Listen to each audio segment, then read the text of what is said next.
Man, I haven't been online in a while, actually. I wonder what's on the docket. Oh boy. For the sake of the video's length, I'm going to keep it as short as possible. If you want to watch the full video, I'll put the link to the video in the description. You can watch it there.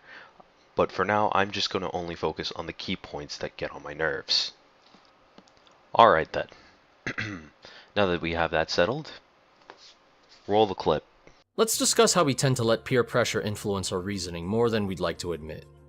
This phenomenon becomes even worse in the age of social media, because the format of Facebook, Twitter, YouTube, and other social media networks rewards impulsiveness, presents shallow content, and does not challenge pre-existing views. Okay, I see what you're doing here.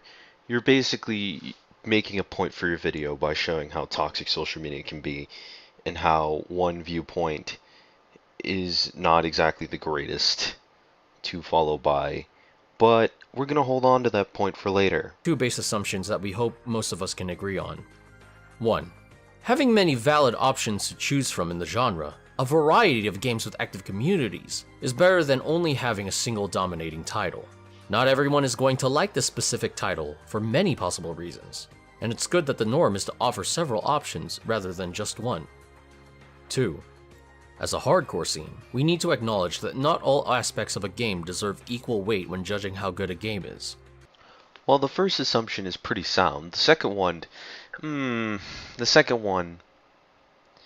he doesn't really take the second one into any logical account. I'll explain this a little further when we get to there. In fact, we'll get there very soon. If someone says Tekken is a bad game because mashing kicks with Eddie is too... Alright, let's TLDR this little section. Basically, he says that, what if I told you you can win by spamming this, but you could also just wait for the animation and stop the spammer? Valid point. As another example, let's say Tekken 8 comes out, and in terms of mechanics, roster balance, and overall depth, it's 10 times better than all of its predecessors. But in this game, Jin Kazama's eyes are blue, instead of whatever color they were previously. Okay, so where are you going with this? Imagine if many players started saying, this game is garbage and not worth playing because Jin's eyes are blue. Ladies and gentlemen, we have our very first straw man. Whoa. So if having more valid options in the genre is a good thing, and we don't want our game of choice to be judged over insignificant reasons like one of the character's eye color, then why are we doing this to so many other games? Name one. The most prominent example in recent years is Marvel vs. Capcom Infinite. That's not even a good example.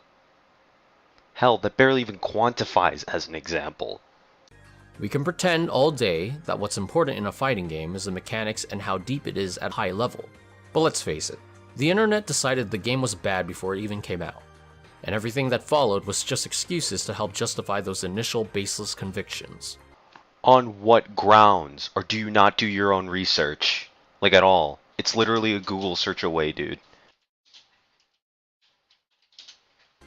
Chun-Li's face before release?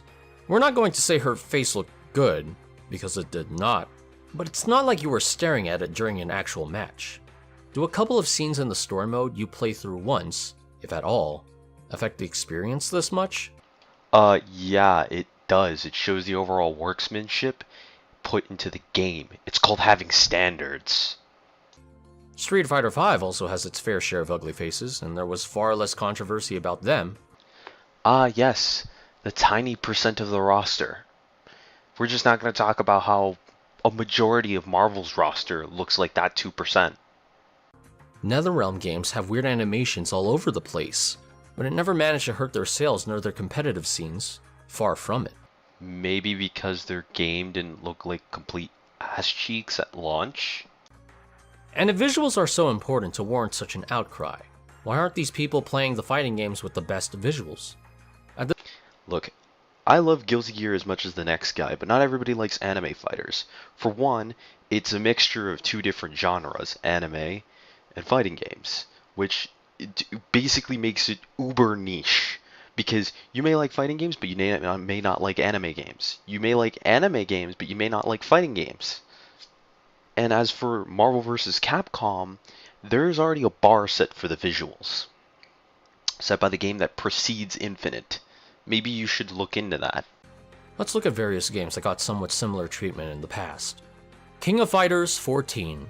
Here the visuals were, for many players, an overall downgrade from the beautiful and expensive to produce 2D art of 13 to make the production of the game financially feasible. But you are not playing KOF over other games just for visuals, right?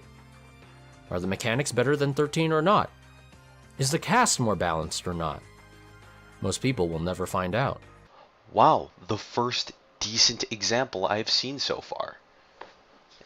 Not really that great though, considering, well, one, it looked really bad at launch, and two, again, niche franchise, niche genre, niche. Also, to point this out, unlike Marvel vs. Capcom Infinite, this game made an effort to make itself look better with every update. Infinite hadn't even fucking tried. Dead or Alive 5. The DOA series is infamous for its fan service, and people just assumed it's mechanically shallow. They judged a book by its cover, and treated DOA players like a bunch of horny teenagers who should be playing real fighting games instead. Maybe because the developers kind of did that stigma on the first place. You've never heard of the DOA beach ball games? No, just me? Okay.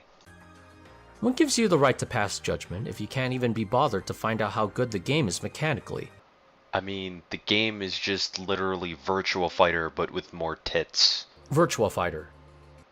Wait a minute. Virtua Fighter is already here as an option. Ah shit, how am I going to cover this one?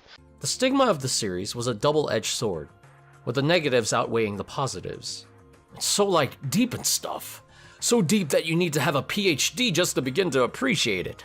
Oh wow, a video game being easy to learn but hard to master. Kinda sounds like DOA. Except with less tits.